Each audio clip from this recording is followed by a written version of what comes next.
अवधूत चिंतन श्री गुरुदेव दत्त।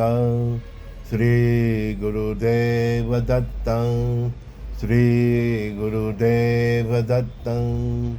ओम शिव आदि शिव सदा शिव शंकरा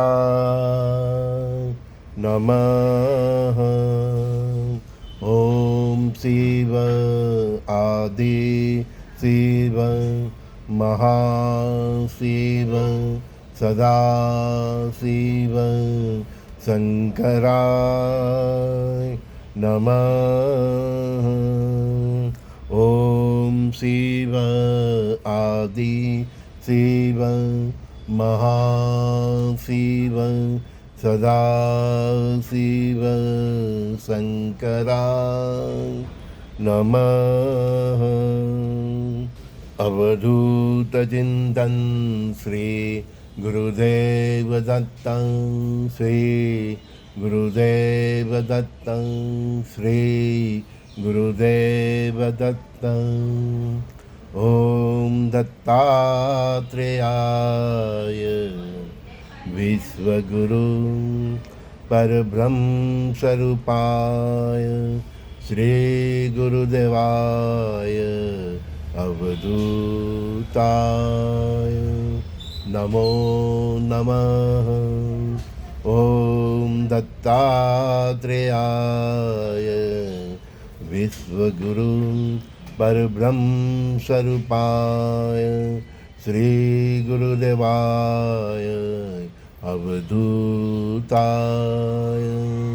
नमो नमः। ओम दत्तात्रेयाय विश्वगुरु परब्रह्म स्वरूपाय श्री गुरुदेवाय अवधूताय नमो नमः।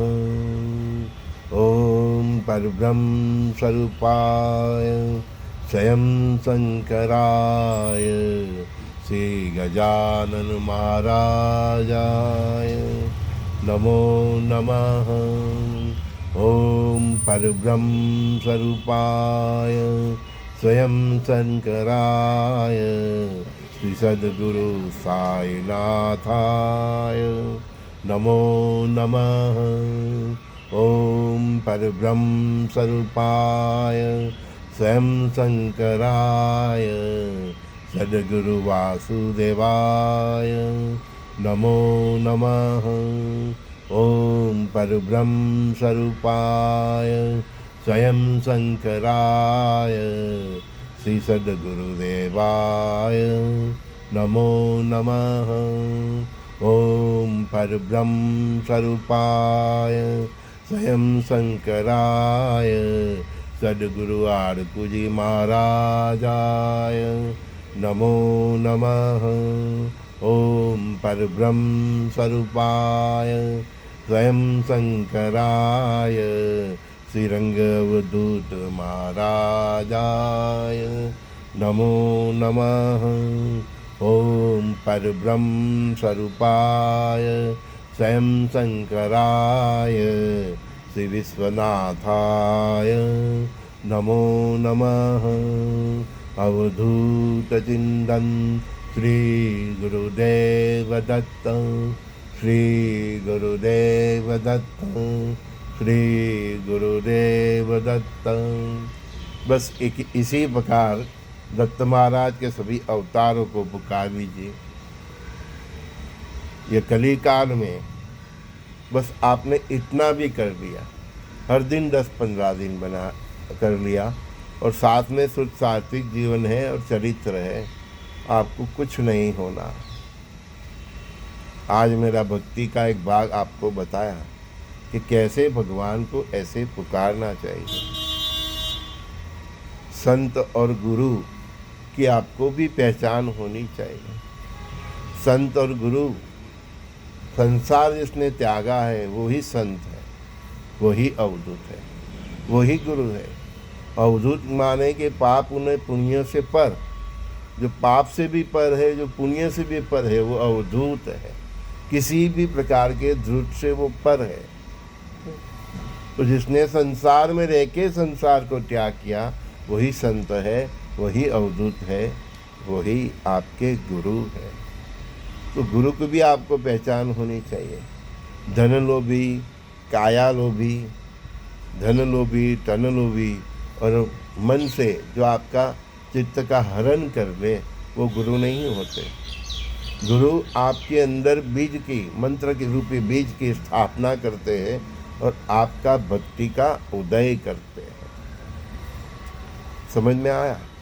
हर पूर्व जन्म की आपकी भक्ति और इस जन्म का आपकी भक्ति, वो सब का ताल मिला करा के भगवान के साथ आपको जोड़ देते हैं।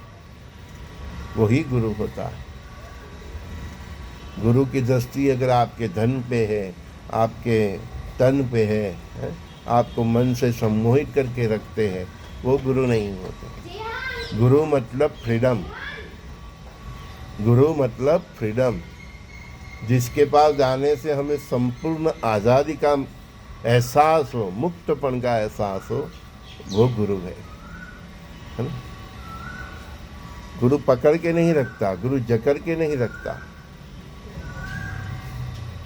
गुरु एक फार्मर की तरह है जो वह पौधे को अपने आप विकसित होने देता है। वो रासायनिक खातर का यूज़ नहीं करता, वो नेचुरल खातर का यूज़ करता है। वो गुरु है। जो आपकी भक्ति को, आपकी चेतना को, जो सुसुप्त है उसको जागरूक करे, वो गुरु है। जो आपको इंसान बनाए वो गुरु है ना? और फिर बता रहा हूँ, धन लोभी, तन लोभी, मन लोभी गुरु नहीं है ना? कई लोगों के फरियाद होती है, हमारे साथ गुरु महाराज ऐसा किया, ऐसा किया। गुरु की आपको पहचान होनी चाहिए। गुरु हमारी संस्कृति का जड़ है, मूल है। अगर उसकी आपको पहचान नहीं तो आप भटक जाओगे। तो गुरु को भी आपकी पहचान होनी चाहिए और गुरु को भी शिष्य की पहचान होनी चाहिए।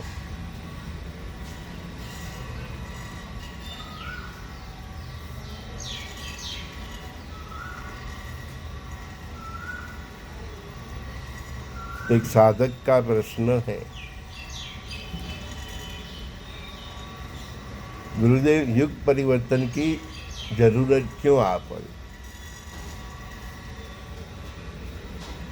जब भी पंच तत्व अनबैलेंस हो जाता है, पृथ्वी पे आबादी बढ़ जाती है और आबादी के साथ धर्म की बर्बादी बढ़ जाती है, तब प्रलय होता है। तब तक युग परिवर्तन की जरूरत परमात्मा को पड़ती है। हम पृथ्वी का दहन करते हैं, हम पर्यावरण का दहन करते हैं, हम पंच तत्वों का दहन करते हैं। जब मनुष्य अति करता है तब युग परिवर्तन, महाप्रलय की परमात्मा को जरूरत पड़ती है। हमने पृथ्वी से सोना निकाल दिया, चांदी निकाल रहे हैं, बस निकालते ही रहे हैं। वापस हम पृथ्वी के अंदर कोई भरपाई नहीं करते। एक इंसान 2 बोतल खून दान देता है तो भी उसको अच्छा खुराक देते हैं कि भाई तुमको अच्छा खुराक खाना पड़ेगा, तूने अपना खून दिया। तो उस तरह हम पृथ्वी का हर दिन दोहन करते हैं। उसमें से विविध प्रकार के खनिज निकालते रहते हैं, पेट्रोल निकालते हैं, गैस निकालते हैं, केमिकल निकालते हैं। तो हम बस लेते ही रहते हैं, वापस उसको कुछ नहीं लेते। इसी कारण पृथ्वी के भी जो तत्व होते हैं वो भी अनबैलेंस हो जाता है। और इस युग परिवर्तन का जो प्रोसेस है, इसमें पाप से जितना भी मानव ने पृथ्वी तत्व अर्चित किया है वो सब जल तत्व बहा के ले जाएगा, अग्नि तत्व भस्म कर देंगे और पृथ्वी तत्व वापस पृथ्वी में सब संपत्ति जो पृथ्वी के तत्व है, ये सोना चांदी सब, तो वापस अपने अंदर समा देंगे। कई बार देखते हैं पूरा गांव का गांव, शहर का शहर ज़मीन के अंदर चला जाता है, तो उसके साथ उनका सब सोना चांदी सब जितना तत्वों का आपने दोहन किया। हम जो मकान भी बनाते हैं वो भी तो सब पृथ्वी तत्व का ही है ना। सब देखो ये क्या क्या है, ये लकड़ियाँ, ये सीमेंट, ये लोखंड है ना, ये कॉपर, क्या है सब जितना भी देखो। अब पूरा मकान हम जो खड़ा करते हैं वो पृथ्वी तत्व का दहन करके ही खड़ा किया है। तो जब अति दहन हो जाता है तब पृथ्वी फिर से अपने को, वो रिसाइकलिंग की प्रोसेस होती है, तो फिर से अपने आप को वो बैलेंस करती है। समझ में आया? हाँ, तो वो बैलेंस में कई शहर, कई गांव, कई राष्ट्र गायब हो जाते और फिर से वो जितने भी उसके तत्व है जिसका हमने मानव सभ्यता ने दहन किया है, वो सब मानव के साथ वो तत्व भी फिर से पृथ्वी के अंदर समा जाते। तो युग परिवर्तन का दो प्रोसेस है। एक तो आप हमने जो मतलब रीज़न है, हमने जो तत्वों का दहन किया वो वापस पृथ्वी में समा जाते हैं। और दूसरा जो मनुष्य के अभी 900 करोड़ सराउंडिंग पब्लिक है, गूगल पे आपको सारी 700-800 बताएगा, लेकिन कई लोग तो अपनी गिनती भी नहीं कराते, ऐसे भी है, हमारे देश में भी है। तो इन 900 करोड़ में से 500 करोड़, 600 करोड़, 700 करोड़ जितने भी लोग होंगे, उनका जो पाप होता है वो पाप का वजन, वेट, और वो मनुष्य का वेट, फिर हमने जो ये बड़े बड़े डैम बनाए उसमें जो पानी स्टोरेज करते हैं, उसका कंटिन्यूस पृथ्वी के ऊपर एक प्रेशर रहता है। तो इस सभी प्रेशर से, पाप का प्रेशर से, मनुष्य का वेट का प्रेशर से, हमने जो बड़े बड़े डैम बनाए उसमें जो पानी हम स्टोरेज करते हैं उसके प्रेशर से फिर से पृथ्वी माता मुक्त होना चाहती है। उसी को ही हम युग परिवर्तन कहते हैं। आप देखना आगे कई डैम टूट जाएंगे बड़े बड़े। परमात्मा ने हमें तालाब बनाने की छूट दी है, तालाब बना सकते हैं, तो उसका इतना प्रेशर नहीं। एक छोटी झील जैसा भी बना सकते हैं, क्योंकि हमने इतने बड़े बड़े डैम बनाए। समुद्र का प्रेशर क्या कम है पृथ्वी के ऊपर, हमने इतने बड़े बड़े डैम बनाए, तो कई डैम इसी कारण टूट जाएंगे, क्योंकि पृथ्वी फिर से अपने को, अपनी जो मूल अवस्था है उसको प्राप्त करने की कोशिश करती है। इसी तरह मनुष्य को भी उसका जो मूल अवस्था है उसको प्राप्त करने की कोशिश करनी है। मूल अवस्था हमारी क्या है? ये जो आत्मा है वो परमात्मा का ही अंश है। तो हमारी आत्मा के अंदर छुपे हुए परमात्मा राम को प्राप्त करना, वही हमारी मूल अवस्था को प्राप्त करना है। इसीलिए हम नित्य पुकारते हैं, आत्मा राम स्वात्मा राम, श्री राम जय राम जय जय राम। मुझ मा राम तुझ मा राम, श्री राम जय राम जय जय राम। तो वो हमारी जो आत्मा राम है उसको स्वात्मा राम तक पहुंचना है, परमात्मा राम को पहुंचना है। तो मनुष्य का भी यही प्रोसेस पृथ्वी पे है। उसका इधर आने का रीज़न भी यही है, उसको मानव देह मिलता है, उसका रीज़न भी यही है कि उसको भी अपनी कायाकल्प करके मूल तत्व की ओर जाना है, मूल परम तत्व की ओर जाना है, परब्रह्म पिता परमात्मा की ओर जाना है, मूल स्वरूप में फिर से वापस आना है।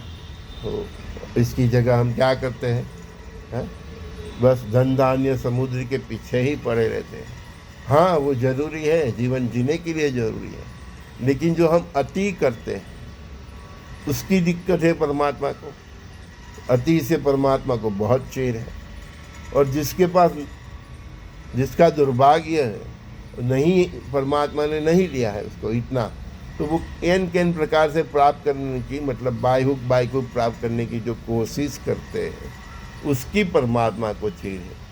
मतलब परमात्मा ने आपको जितना देना समझा, बस उसमें ही आप संतोष मानिए। आप में कला कारीगरी विकसित होनी चाहिए। जो एक मिस्त्री होता है, एक इलेक्ट्रिशियन होता है, एक प्लम्बर होता है, उसको कभी पैसे की दिक्कत नहीं पड़ती। कंपैरिजन तो जो अभी माहौल है उसमें उसको ऐसा फील होगा कि मैं पीछे हूँ, मेरा इतना प्रगति नहीं हुआ, डेवलप नहीं हुआ। वो सब डेवलप तो सबका जीरो ही कर देने वाले हैं। परमात्मा ने आपके लिए रोटी की व्यवस्था की है, उसके लिए कलाकारी की व्यवस्था है।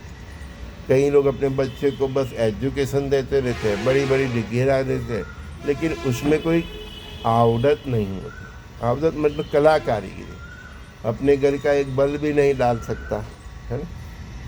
हाँ, छोटी छोटी बात के लिए उसको बुलाना, कोई ना कोई हुनर होना चाहिए हमारी लाइफ में। जैसे कई बहना है वो ब्यूटी पार्लर की करते हैं, कई बहना है वो मेहंदी का करते हैं, कई बहना है वो टेलरिंग का करते हैं। इसी प्रकार आदमी के अंदर भी कोई ना कोई टैलेंट, मतलब ऐसी कला कारीगिरी होनी चाहिए। एजुकेशन के साथ ये कला कारीगिरी भी होनी चाहिए, तो कोई इंसान को कभी पैसे की दिक्कत नहीं पड़ती। साथ में सात्विक जीवन चरित्र संभाल के भक्ति भी होना चाहिए, तो लक्ष्मी जी की पर सदा कृपा रहती है। और ये नहीं भूलना चाहिए कि हमको भी, जैसे युग परिवर्तन के लिए पृथ्वी फिर से अपनी कायाकल्प कर रही होती है, फर्श से अपने सभी तत्वों को प्राप्त करने की कोशिश करती है, जो हमने उसका दहन किया है, उसी प्रकार हमें भी इस धरा पे आके अपने मूल तत्व को प्राप्त करने की कोशिश करनी चाहिए। अदरवाइज ये धन धान्य समृद्धि जितना भी है वो हमारे जीवन जीने के लिए उतने मात्रा के लिए ही है, ज़्यादा नहीं है। तभी देखो जितने संत है, अवधूत है, या जो बड़े बड़े ऋषि मुनि हो गए हमारी संस्कृति में आज भी हैं, वो अपने जो जीवन है बस उनका जितना जीना, खाना भी उतना ही खाता है जितना वो भजन कर सके। समझ में आया? बॉडी को एक एनर्जी चाहिए, गाड़ी को एक पेट्रोल चाहिए, है ना। हाँ, इंजन को एक पावर चाहिए, तो वो लोग खाना भी उतना ही खाते हैं जितना वो भजन कर सके। बस यही जो आज प्रातःकाल के सत्संग में जो बताना था, बस यही बताया। ठीक है, आशा रखता हूँ कि आप भी इसमें से कुछ सीख के अपना जीवन रिसाइकलिंग के ओर चल पड़े आप, और परब्रह्म पिता परमात्मा के प्राप्ति की ओर चल पड़े। आपकी आत्माराम में छुपे हुए स्वात्माराम जो सुसुप्त अवस्था में है, उसको जागरूक करने के लिए आप चल पड़े। बस यही प्रार्थना आप सबके लिए मैं करता हूँ। श्री गुरुदेव दत्त।